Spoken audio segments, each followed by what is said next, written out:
micrófonos. Muchas gracias. ¿Me escuchan bien, verdad? Sí, Gracias por la invitación principalmente. Y bueno, sí, como decía Javier, vamos a hablar un poco de enfermedades infecciosas. Sé que tal vez ya están un poco cansados de ellas, pero bueno, les daré un poco diferente tono, espero, y intentamos un poco más como las matemáticas nos pueden dar una nueva visión o entendimiento también de las enfermedades. Y en esta ocasión, bueno, mi outline será un poco de introducción y aplicaciones de diferentes herramientas matemáticas, tales como modelado clásico de ecuaciones diferenciales. También vamos a ver qué nos dice la topología con las enfermedades infecciosas y obviamente un tema de mucho interés en inteligencia artificial como es el deep learning, cómo nos puede ayudar también. Dejen que les cuente, antes del 2020 tenía que dar toda una gran introducción por qué deberíamos estudiar enfermedades infecciosas y por qué modelado matemático es importante aquí. Pero bueno, desde el 2020 ya está, ya no tengo que darme ahí 5 o 10 minutos porque creo que ya a dominio público nos queda muy claro que las enfermedades infecciosas siempre han estado ahí. Ahorita estamos en cuarentena y no será muy probablemente la última pandemia a la que nos enfrentemos.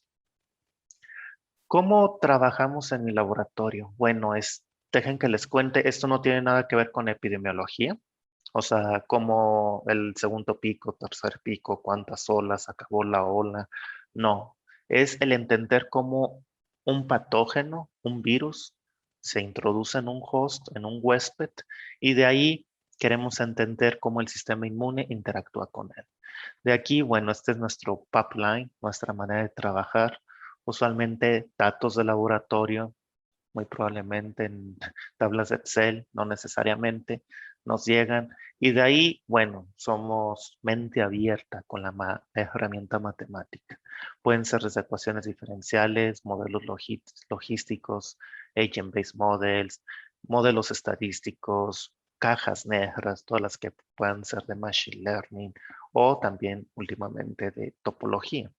Es decir, mente abierta aquí. ¿Por qué? Porque las interacciones que tratamos de abstraer no es manera trivial. De aquí lo que sigue es hacer un ajuste de parámetro y utilizamos ya la ideología de los frecuentistas o la de los bayesianos. Después, como ya sabrán, podemos tener 10 modelos que me representan los mismos datos. Tenemos que hacer un ajuste tenemos que hacer una selección de modelo y para ello utilizamos criterios estadísticos como el AIC, PEAK, regularización. Y ya un poco más adelante, bueno, identificabilidad, si los parámetros son únicos, qué tan bueno qué tan buenos son esos parámetros. A este punto ya podemos hacer una predicción. Y dos cosas pueden pasar y las dos cosas son buenas. La que usualmente me pasa es que mi modelo no prediga lo que es el comportamiento biológico. Pero de aquí, con nuevos experimentos, trabajando con gente de laboratorio, podemos dar otra vuelta y ahí refinar los modelos matemáticos. Y es realmente cuando se vuelve exponencial el conocimiento, tanto de, bueno, y el poder predictivo también del modelo, que me puede ayudar a entender realmente lo que pasa durante una infección. Y bueno, es un poco difícil siempre escoger el modelado. Siempre he dicho que es algo subjetivo, o sea, no, especialmente cuando estamos con ecuaciones diferenciales, agent-based. ¿Por qué? Porque ahí es básicamente, pues sí, qué tanto es el conocimiento del modelador. Cuando hablamos que es simplemente hacer un análisis y tenemos una base suficientemente grande, bueno, nos vamos a herramientas estadísticas y de machine learning que simplemente trata de extraer lo que nos quiere decir esos datos. Pero no siempre tenemos muchos datos y ahí es cuando el modelo mecanístico nos puede ayudar mucho, especialmente en esta parte. No se nos olvide que para los modelos mecanísticos, a diferencia del machine learning, debe de haber un conocimiento del fenómeno a estudiar. Es como los modelados de física o de química. O sea, no es nada más aplicar una librería, un algoritmo, como a veces suele pasar en Machine Learning. Aquí sí se tiene que descomponer un poco más y dar mecanismos. Y por ello les voy a dar lo que yo entiendo de qué es el sistema inmune, pero en 2 minutos, de hecho. ¿Qué pasa cuando llega un virus o un patógeno? Bueno, usualmente lo que veremos hoy es sobre influenza, es una enfermedad respiratoria, al igual que el coronavirus. O sea, llega, usualmente lo inhalamos y empieza a infectar células epiteliales. Y de ahí se desprenden dos brazos del sistema inmune, el innato y el adaptativo. El innato trata de contener la infección durante los 2 primeros días, que no se expanda más. Imagínense como los brigadistas que tratan de contener el fuego. Mientras que el adaptativo está tratando de verificar y checar cuál es el antígeno, qué es lo que pasa con este virus y diseñar células para llegar y matar a esas células infectadas. Recuerden que un virus no tiene vida, es simplemente una partícula. Cobra, bueno, es algo filosófico, cobra vida cuando infecta una célula y dentro de la célula da el material genético. Y ahí es donde empieza una célula infectada a producir de miles, 10 miles, hasta millones de copias, dependiendo de la célula que tan efectiva es. Bueno, nos podemos imaginar el sistema inmune como un equipo de fútbol. Tenemos células que les podemos llamar células T, de hecho se llaman células T, que se les llama T-helpers, células que ayudan y son las que hacen que todo un sistema inmune se levante y ataque al patógeno. Tenemos unas células que se llaman dendríticas, macrófagos, células B que producen los anticuerpos. Si se fijan, cada una de estas células abajo tienen, pues sí, se llaman IL-2. ¿Cómo se comunican? Hay una comunicación entre las células, tal vez no hablada, pero con químicos. Y las células se promueven o se inhiben unas a las otras. Y es casi como, pues sí, cuando llevan un pantalón a tejer, es tailor, o sea, lo está ajustando la medida para esa enfermedad. Como decía Javier, bueno, hizo un postdoctorado hace muchas lunas ya. Y los 6, 7 primeros meses nomás me la pasé leyendo biología, el sistema inmune y virus. Y traté de imaginar cómo sería esa red tan compleja, basado obviamente en publicaciones. Cada una de las líneas que ven aquí son publicaciones que dan, ok, la célula TH1 se comunica con la TH2, se promueve dando el interferón gamma, pero se inhibe dando el interleukin 10. Bueno, cada una de estas conexiones fue hecha, o sea, es verídica, viene de una publicación. Pero bueno, la hice un poco más bonita para dar pláticas, de hecho.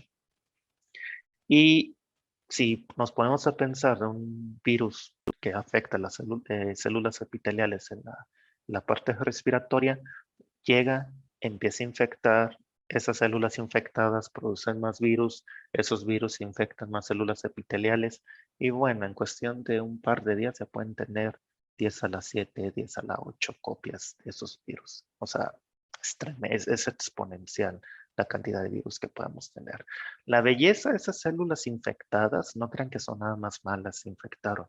Empiezan a producir unas componentes, por ejemplo, aquí es uno de los principales, interferón 1, y ese interferón 1 empieza a activar todo lo que hay alrededor. Entonces llegan las células dendríticas, que son básicamente nomás están explorando y dicen, bueno, ¿y esto qué es? Y con el interferón 1 le empieza a dar una señal, hey, pues apresúrate, porque esto que tienes en las manos es cosa sé que está infectando varias células.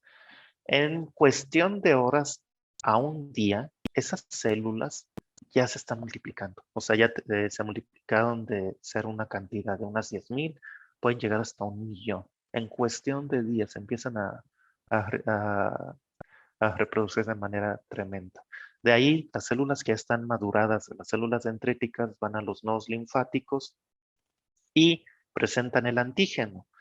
El antígeno de los nodos linfáticos se empieza a descomponer y se empiezan, desde un punto de vista matemático, podemos pensar que es como un ciclo de optimización. Trata de ajustar ese antígeno y que la célula CD8, la que va a matar la célula infectada, de alguna manera que tenga la capacidad en sus receptores de identificar células infectadas.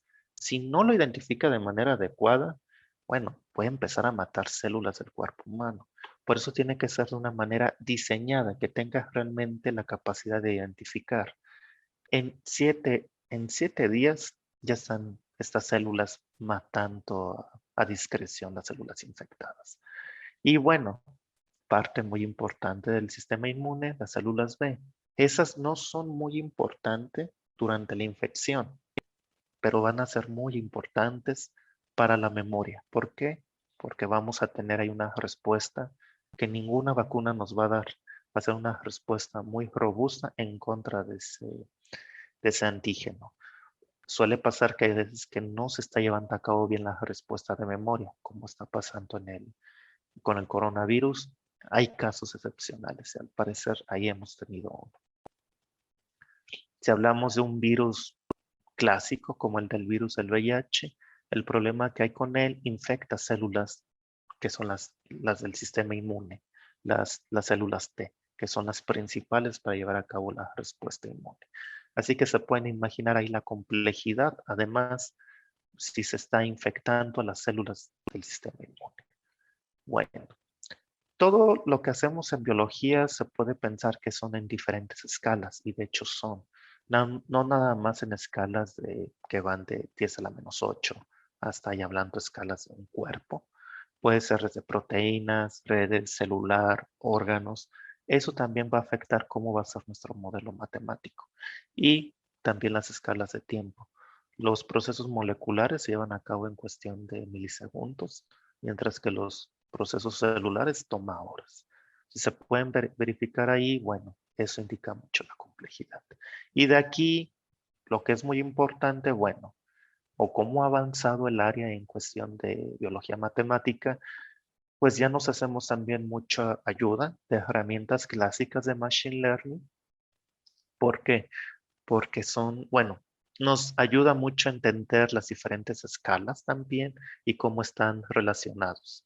Y no se nos olvide también, una de las sueños que tenemos es que no tengamos no nada más modelos a nivel molecular, sino también celular y que todo esto se llegue a combinar para poder tener un modelo de alta capacidad predictiva y nos ayude durante alguna infección. Bueno, esa fue mi introducción.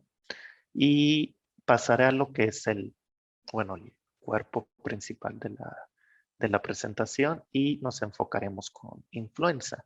Influenza es un virus respiratorio, como les había dicho, es RNA y se puede clasificar como, tal vez ya los saben, de la pandemia del 2008 en HA y NA.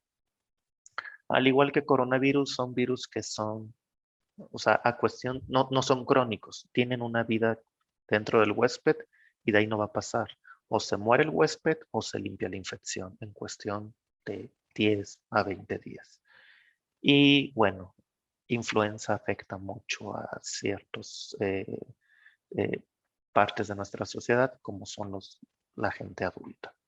De aquí, bueno, principalmente la mayor cantidad de hospitalizaciones y muertes son en la gente adulta y se conlleva una mezcla un poco, sí, nefasta, ya que las vacunas no funcionan de la influenza de manera muy adecuada en gente adulta.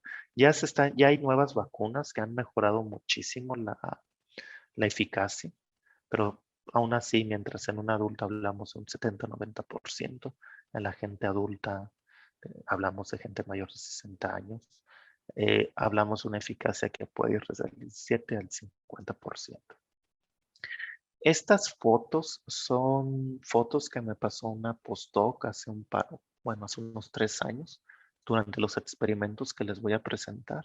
Lo que ven aquí es la histología de los pulmones, o sea, sacan los pulmones de ratones infectados con influenza H1N1 y podemos ver aquí cómo el virus daña la parte, bueno, está infectando también gamma, se desprende a toda una serie de cascadas dentro de la célula que promovía un factor que se llama marco. Y ese marco lo que hace a final de cuentas que esa célula no era capaz de digerir más bacterias. Las neutralizaba de alguna manera, si lo podemos decir así. Hasta este punto les puedo anticipar, bueno, de ese modelo matemático en ese entonces concluimos que interferón gamma era un factor muy importante, al igual también que de interleukin 6, y no vimos mucho efecto del TNF-alfa. Es decir, necesitamos esas citoquinas para llevar a cabo la eliminación de la bacteria, pero si se nos pasa de mano esas citoquinas, la bacteria va a empezar a crecer. Es un balance muy delicado que hay en el sistema inmune. Y si se empieza a romper, es cuando los patógenos pueden tomar oportunidad y crecer. Y bueno, eso salió publicado después, como en el año del 2016. Tuvimos oportunidad ya con esos datos y esas predicciones que teníamos, convencer a una empresa farmacéutica alemana, Boehringer Ingelheim, y nos financió, y ahí ya contrató a Cian Nijarica para que nos pudiera hacer más experimentos en el laboratorio de mi colega y también para llevar a cabo esos experimentos. Porque aquí, bueno, es algo muy, bueno, era una predicción muy, bueno, es una predicción muy fuerte, poder modificar el sistema inmune a, a nuestro favor. Se tardó muchísimo esta chica porque no era algo sencillo modificar el sistema inmune ahora los ratones. Lo que estaba haciendo ella era dar un neutralizador de interferón gamma y lo daba al día 7. Eso salió ya después publicado en este paper que vemos aquí. Y como podemos ver, sus protocolos realmente sí sirvieron. Si vemos el control, aquí está lo que hay de interferón gamma durante las coinfecciones y con su neutralización, que también es al día 7 después de la coinfección, pues se decrementa el interferón gamma y también el interleukin 6. Desafortunadamente, dando al día 7 nada más esta neutralización, no observamos ninguna diferencia en la bacteria. Ahí es cuando todos los biólogos se ponen, hey, ¿qué pasó con tu modelo matemático? Les digo, bueno, también hay que darle oportunidad a los modelos matemáticos. Principalmente en las hipótesis que son fundamentadas. ¿Por qué no resultó lo que habíamos esperado idealmente? Bueno, tal vez no incluimos todas las hipótesis necesarias. Tal vez ya después de recapacitar y verificar con ellos, nos faltaron unas hipótesis muy fundamentales. Una de ellas era, bueno, que idealmente se pensaba que al momento de dar la neutralización se revertía cualquier mecanismo y nuestras células empezaban a consumir bacteria. Es decir, manera inmediata. Y bueno, y si les duele la cabeza, se toman una aspirina, ya saben ustedes que les va a tomar ¿qué? Unos 3, 4, 5 minutos. Lo mismo aquí, aunque es vía respiratoria inyectada, bueno, no fue de manera inmediata. Y que la neutralización es efectiva completamente y que no se desvanece. Pero todos los medicamentos tienen una vida media, se empiezan a desvanecer. De aquí reformulamos el modelo matemático y incluimos ahora las ecuaciones de los macrófagos y esa función f de x ya no se le incluía directamente a la bacteria, pero se le incluye a los macrófagos. Y si se fijan, aquí ya están los macrófagos que pueden ser, bueno, cómo es su capacidad de digerir bacteria, las representamos con una sigmoidal y de ahí partimos y verificamos qué fue lo que no nos estaba dando bien y rechecamos los protocolos. Concluimos que si la vida media de esos anticuerpos que Mijarika estaba poniendo a los ratones tenía una vida alrededor de 24 horas y que la reactivación de las células tomaría más de 6 horas, es decir, ningún protocolo iba a funcionar. Tenía que ser al menos 24 horas vida media y que no tomara más de 6 horas esa revertirlo. Y de aquí, bueno, se rediseñó con el modelo matemático el protocolo. Ahora, al día 5, después de la infección de influenza, hacemos una neutralización de interferón gamma, interleukin 6, y al día 7 también le volvemos a dar un boost para asegurar aquello de la vida media.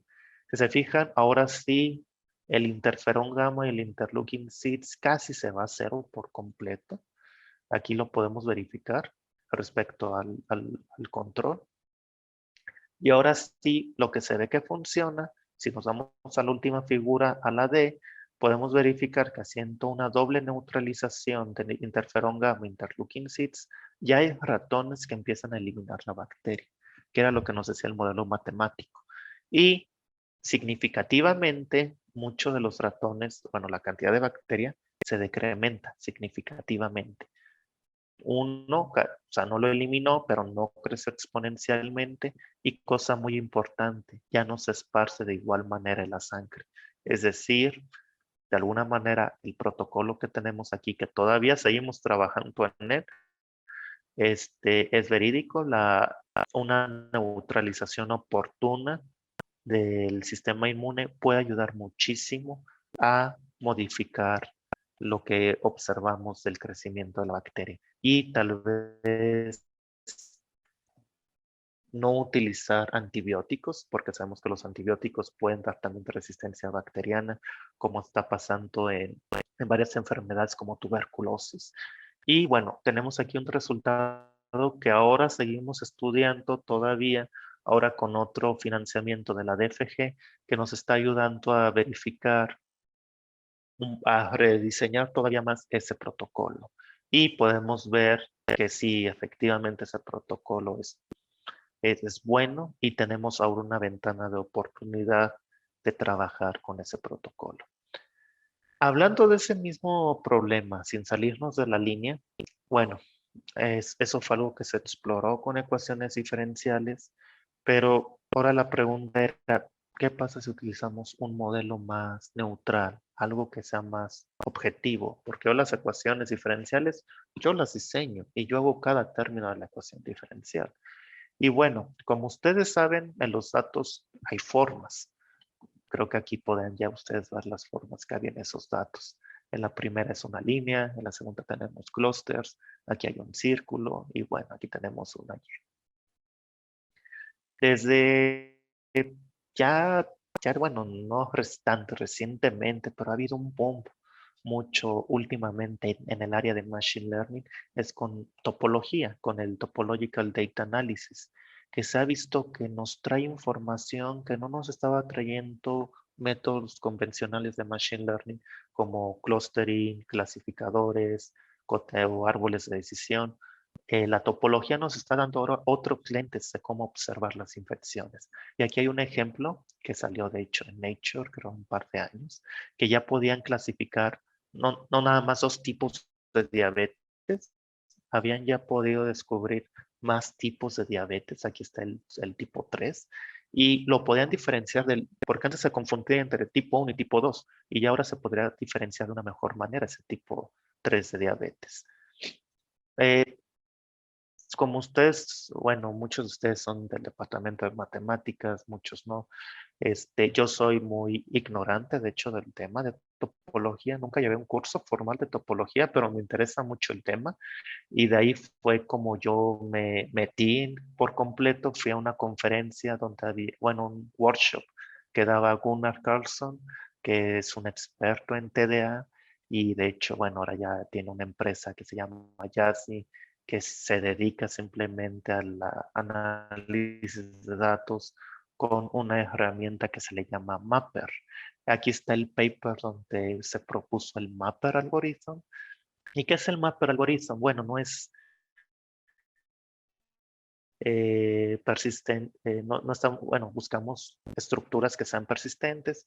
Lo que hace el Mapper Algorithm, a final de cuentas, bueno, si vemos aquí son datos de un círculo, lo que hacemos, hacemos como un read de esos datos, los proyectamos aquí a una dimensión, para dar un ejemplo, con un lente, puede ser ese lente de diferentes tipos, buscamos diferentes overlappings entre los datos y ya de aquí lo proyectamos de vuelta, o sea, a toste. Y se fijan de aquí, ya utilizamos ahora sí un algoritmo de clustering y empieza a darnos complejos simpliciales o como podemos ver aquí. Si se fijan, nos está dando de vuelta pues sí, la misma estructura topológica que tenemos aquí de la que tenemos acá.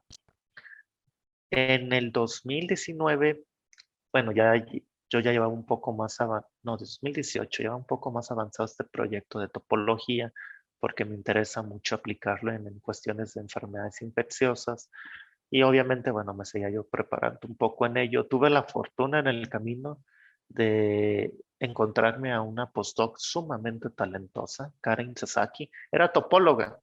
Y llegó pues, diciéndome que se había oportunidad de trabajar en mi laboratorio. Y yo, genial, estaba buscando a alguien que sí supiera topología.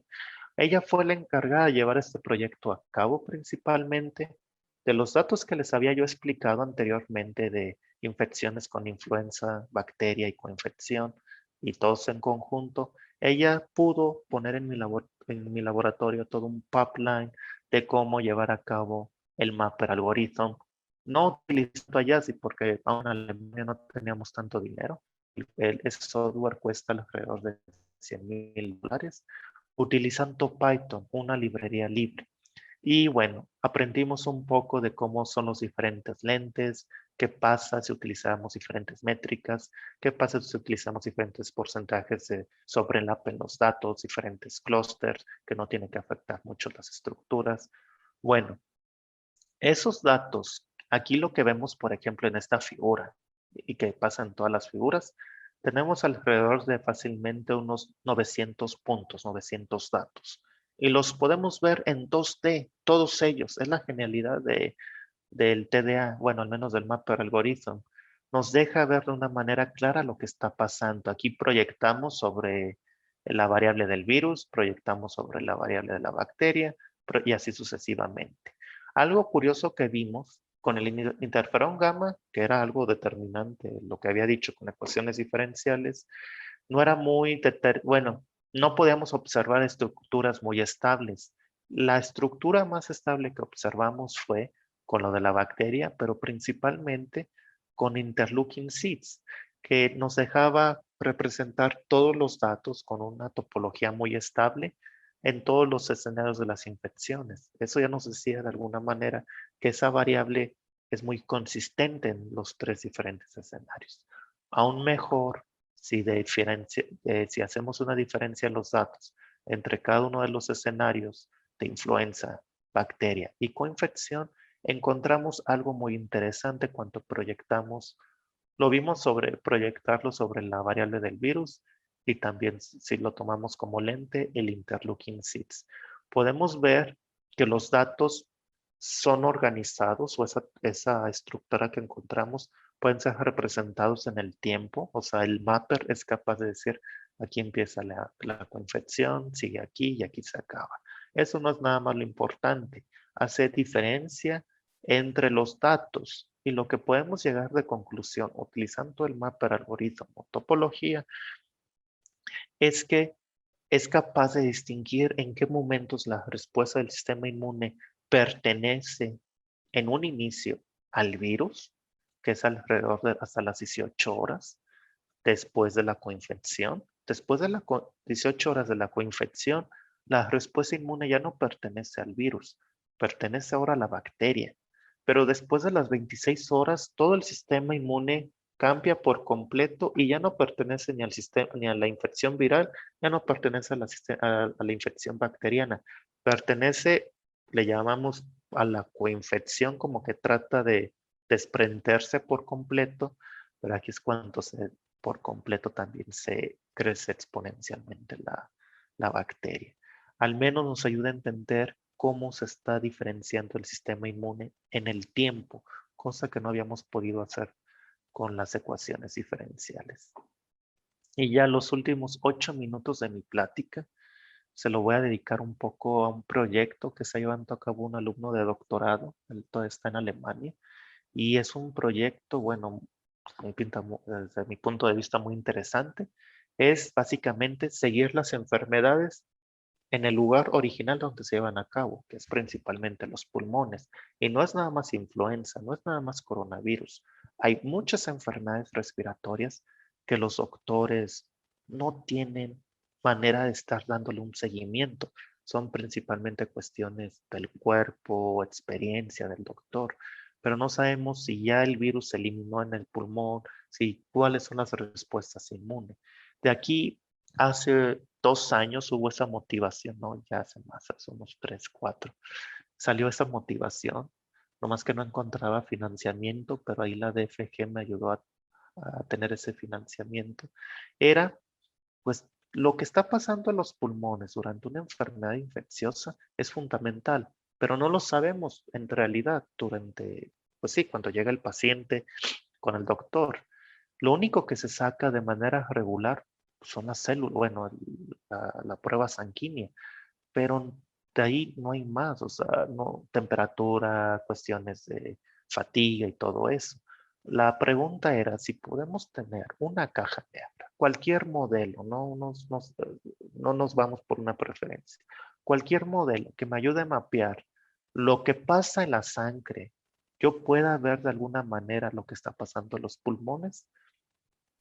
Bueno, para ello llevamos a cabo una herramienta muy poderosa, es como el Deep Learning. Y bueno, sabemos que el Deep Learning, pues, no sabemos cómo funciona hasta hoy día. Seguimos sin entenderlo. Ahí todavía hay muchos matemáticos tratando de investigar cuál es en realidad por el éxito del Deep Learning, por qué funciona. Sabemos que funciona, pero no sabemos muy bien por qué funciona. Sabemos que es una alta no linealidad y podemos meter datos de diferentes clases. Podemos meter radiografías, podemos meter series en el tiempo, podemos meter omics data, bueno, infinidad de datos y nos puede decir las variables de interés que andemos buscando. Eso lo hicimos. Se volvió a convencer a Dunia. Bueno, ahí tenía yo financiamiento y obviamente una gente talentosa, Sunit, como les digo, es un estudiante de doctorado. Y el experimento que se ha hecho aquí principalmente, bueno, ha sido simplemente con influenza, tener diferentes puntos en el tiempo, verificar lo que pasa en la sangre y lo que pasa en los pulmones. Y a cada día se sacrifican alrededor de unos 10 ratones, pero sí, al día cero también se infectan unos 15, 20 ratones que no se matan, pero se están muestreando la sangre. Se tiene que matar al ratón cuando queremos ver qué pasa en los pulmones, porque no hay otra manera. Hay que extraer los pulmones. Pero de la sangre se puede extraer sin matar al ratón. Y esto es lo que sería, bueno, un estudio de sangre clásico que nos haríamos cuando vamos a un laboratorio, que son leucocitos, monocitos, hemoglobina, plaquetas, linfocitos, bueno, los niveles de MCH, son alrededor de unas 13 variables. Principalmente, bueno, como se debe hacer, queríamos ver si esas variables cómo están ahí distribuidas, hicimos un PCA y observamos en realidad que hay unas variables en general que de la sangre pueden representarme pues casi todas las otras variables con los dos primeros componentes principales y es lo que podemos observar haciendo ese estudio. Y ya haciendo la segunda parte, que era principalmente ver, tenemos esas 13 variables en la sangre. Podemos predecir de entrada lo que pasa con el virus en los pulmones. Si se fijan, bueno, esta es una representación de cómo sería. Podemos ver aquí en los puntos rojos fueron de validación también, pero es en general los datos. Y las barras, bueno, son las predicciones, ya después de hacerlo varias veces. Podemos ver cuantitativamente, o sea, no sería capaz, o sea, decir exactamente el valor. Cualitativamente, sí es capaz el algoritmo de predecir el comportamiento de la infección. En cuestiones de enfermedades infecciosas, si se fijan, vamos de 10 a la -1 hasta 10 a la 7. Al momento en que estamos, no nos interesa saber exactamente una alta precisión del virus. Y el puro hecho de saber su comportamiento en los otros compartimentos es todo un éxito principalmente. Aquí fueron con otra etapa de validación que hicimos, con experimentos completamente independientes y podemos ver, bueno, los puntos rojos son los datos, Los puntos azules son diferentes modelos. El azul es con Deep Learning, el gris es con otro algoritmo de Machine Learning que se llama Gradient Boosted Regression Trees. Y podemos ver que, bueno, en general es distribuido. En general podemos ver que lleva la tendencia. Cuantitativamente, exactamente, muy alta precisión, no es posible. Pero en general, esto es ya mucho más una guía muy interesante que podría ser si lo seguimos llevando a cabo para los doctores. Al momento no lo hemos publicado, ya tenemos todo hecho, también es capaz de seguir, de hecho sigue mucho mejor células del sistema inmune. Estamos al momento todavía discutiendo, yo ya lo quiero publicar, mis colegas quieren llevarle una patente, porque de hecho es algo que en la literatura no existe y es como una herramienta, puede ayudar potencialmente durante una infección. Y ya para concluir mi plática, bueno, me gustaría acabar diciendo, bueno, envolviendo lo que ha pasado. Los modelos mecanísticos son muy importantes para descubrir mecanismos, cosa que los de algoritmos de Machine Learning no nos van a ayudar mucho, nos van a ayudar más a predicciones. El TDA, bueno, es una herramienta que espero que quede esto en una grabación. Yo espero que en los siguientes 5 a 10 años va a ser como el deep learning de hoy. Va a ser una herramienta que va a estar ahí y que nos está ayudando muchísimo a entender datos de altas dimensiones, verlos en 2D. Es una herramienta genial. Y creo que es una herramienta en la que nos tenemos que enfocar mucho en el área de matemáticas por completo. Y bueno, herramientas como Deep Learning nos puede ayudar al pronóstico y al diagnóstico de enfermedades respiratorias. Tenemos ya también de estar llevando a cabo esto con otras enfermedades infecciosas, no nada más influenza, sino también obviamente coronavirus, tuberculosis y ver qué tanto nos puede estar llevando a cabo estas herramientas. Y todo esto de manera global, bueno, ideologías o ¿cómo decir? Los sueños que tenemos los investigadores es tener ahí, a final de cuentas, un modelo matemático de cada uno de nosotros que nos ayude, a final de cuentas, aquí dice Digital Twin, un gemelo digital, que en dado caso tengamos toda la información de un paciente y nos ayude a llevar a cabo una predicción. Esto va mucho mejor en otras cuestiones como cáncer y diabetes. En enfermedades infecciosas nos ha costado mucho trabajo, pero bueno, es en lo que hemos estado trabajando. Y quiero agradecer principalmente, bueno, a la gente que ha hecho el trabajo, la mayor parte de las cosas que he enseñado, a los nuevos miembros de mi laboratorio y ahora aquí en la UNAM. Y bueno, si están interesados en incorporarse a nuestro equipo de trabajo, avísenos. Si quieren saber un poco más de enfermedades infecciosas dentro del huésped, manden un email y les puedo dar una copia de mi libro. Ahí viene de una manera más eh, académica cómo llevar a cabo estos modelos. Y bueno, ya para acabar, si a los investigadores que estén trabajando en cuestiones de coronavirus, tenemos aquí un special issue para publicación en la revista de Annual Reviews in Control para la cuestión de la pandemia de coronavirus. Y bueno, eso es todo de mi parte y les agradezco a todos que me hayan escuchado y si tienen preguntas, bueno, adelante. Hay una pregunta de Nicolás González sobre si podías a grosso modo explicar el proceso por el cual formulas una ecuación diferencial para describir determinado funcionamiento. Bueno, primero me voy a devolver un poco la figura. O sea, tenemos que observar un poco el comportamiento, ¿no? O sea, de matemáticas ya sabemos cómo hacer un crecimiento exponencial. O sea, es como la curva de la epidemiología. O sea, empezamos a llevar a cabo esa parte. La otra es un poco ya más de las interacciones. Si sabemos, por ejemplo, bueno, esta cosa no me va a ayudar mucho, pero aquí podemos ver, bueno, va a empezar a crecer exponencialmente con signo positivo. Si se empiezan a morir, es con signo negativo Y como si utilizamos cuestiones simplistas de cómo interactúan los componentes, ponemos un parámetro, el otro componente que interactúa y el componente al que estamos enfocados. Aquí, por ejemplo, la bacteria. No hay así como una fórmula, bueno, no hay así como, digamos, un cookbook, paso 1, paso 2, paso 3. Es principalmente, partimos de lo que se hace en la literatura y vamos adicionando términos con datos que tengamos principalmente. No sé si haya otra pregunta o haya quedado claro. Si es posible que puedas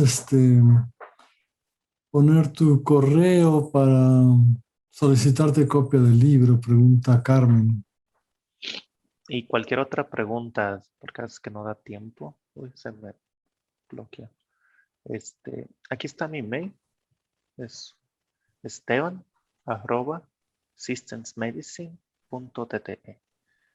Y esta es nuestra página de nuestro laboratorio. Si quieren también checar un poco más, nomás váyanse a Systems Medicine y ahí verán todas nuestras líneas de investigación.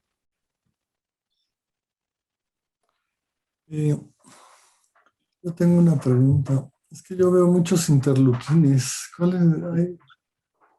¿Cuál es el de todo? Sí, lo dije muy rápido, lo siento, pero ¿cuál es tu...? Nos podemos devolver un poco. O sea, todo el sistema inmunológico reacciona con los interleukines, son los que producen inflamación en el cuerpo cuando responden a una infección o Exacto, me algún voy a otro tipo, devolver. ¿no? Pero Van a estar siempre ahí. grosso modo se puede ver para qué sirven unos y para qué sirven otros. Por ejemplo, sí, por completo. De hecho, es lo que había hecho en los primeros 6 meses de postdoc. Por ejemplo, no encuentro el interleukin 6, pero es uno de los, bueno, debe estar en varios lados. Por ejemplo, aquí podemos ver que inhibe las células regulatorias. De hecho, debe de estar promoviendo también, ¿no?, alguna de las células. Inhibe a esta, promueve macrófagos.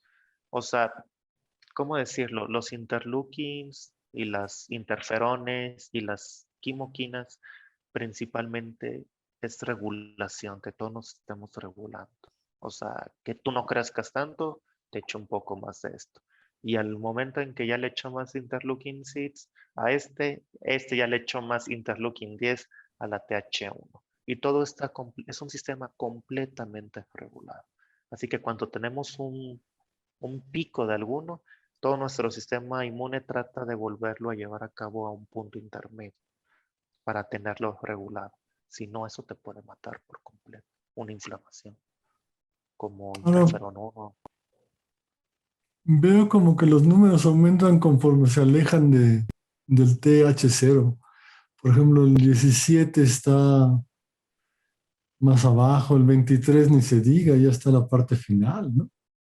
Sí, y quiero adicionar, esto es una versión corta, obviamente es una caricatura, o sea, fundamentada en publicaciones, pero por completo es una subrepresentación del sistema inmune, porque hay muchos más. Y cada día se están descubriendo más.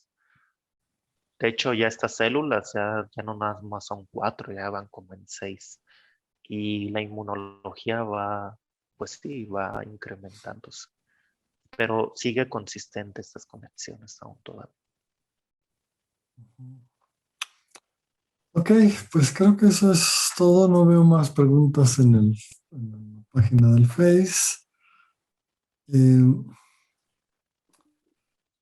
No, ya no hay más preguntas. Muchísimas gracias, Esteban. Muchas gracias a ustedes por la invitación. Y bueno, nos seguimos viendo. Claro que sí. Y bueno, pues nos esperamos la próxima semana, el próximo jueves, también a las 4 de la tarde en nuestro nuevo horario. Ahora con una plática de David Flores del Departamento de Matemáticas, con su plática NP Completitud, encontrar soluciones contra verificarlas, porque suelen tener dificultades tan diferentes. No se la pierdan y nos vemos por aquí la próxima semana. Gracias a todos. Hasta luego. Gracias.